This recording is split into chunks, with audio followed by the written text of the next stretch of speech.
Hello দর্শক, দেখেন আমরা ডিম ভর্তা করব। ডিম ভর্তা হলো বারবিকিউ বানাবো। আরো দেখেন আমরা আগে জায়গায় কাদো দিয়ে নেব।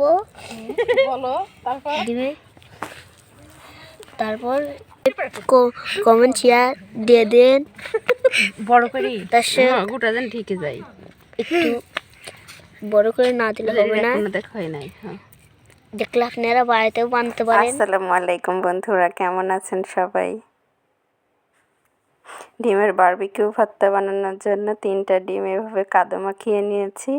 তারপরে যেভাবে পারা যায় সেভাবে খড়ির উপরে দিয়ে তারপরে আগুন ধরায় দিব। কখনো করিনি তো, ইউটিউবে দেখে এই স্বাদ জাগছে।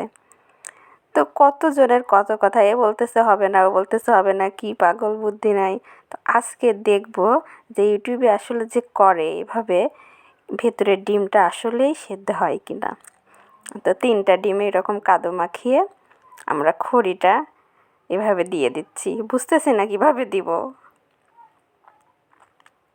তো যাই হোক, এভাবে দিয়ে আগুন ধরিয়ে দিচ্ছি।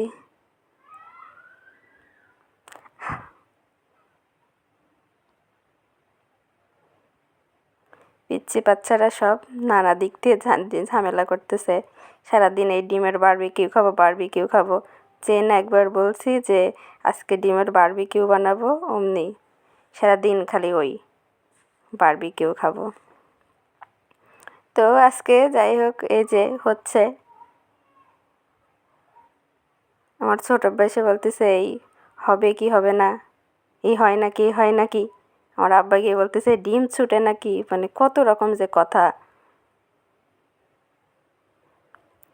সবাই চারপাশে বসে আমরা অপেক্ষা করতেছি কখন হবে। অপেক্ষার প্রহর অবশেষে শেষ। বের করছি, এই যে ফেটে গেছে, মনে হচ্ছে তো সিদ্ধ হয়ে গেছে। সিদ্ধ হয়ে গেছে। এই অবস্থাতে অনেক গরম ছিল, হাত লাগানোই যাচ্ছিল না। তো ভালোভাবে ওগুলো মাটি খুলে পানিতে ধুয়ে নিয়েছি। এবার বারবিকিউ কেটে কেটে ভাবছিলাম খাবো, তো বেশ কয়েকজন মানুষ, 3টা ডিমে হবে না, এজন্য ভাবছি ভর্তা করব। বিভিন্ন রকম মশলা দিয়ে ভর্তা করছি। আর এই যে দেখেন খাচ্ছে বারবিকিউ কাছে। ওরা বলতেছে বারবিকিউ কি এরকম হয় নাকি, এটা তো ভর্তা, বারবিকিউ কি এটা হয় নাকি, আমারে বোকা বানাইছো।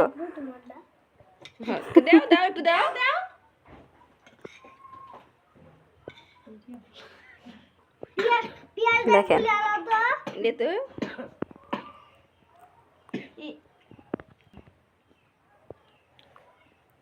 যাই হোক, ভর্তা হোক আর যাই হোক, বারবিকিউ হোক, এটা কিন্তু খেতে ভালোই ছিল। এরপরে ভাবছি অনেকগুলো ডিম দিয়ে একদিন অন্যভাবে খাবো।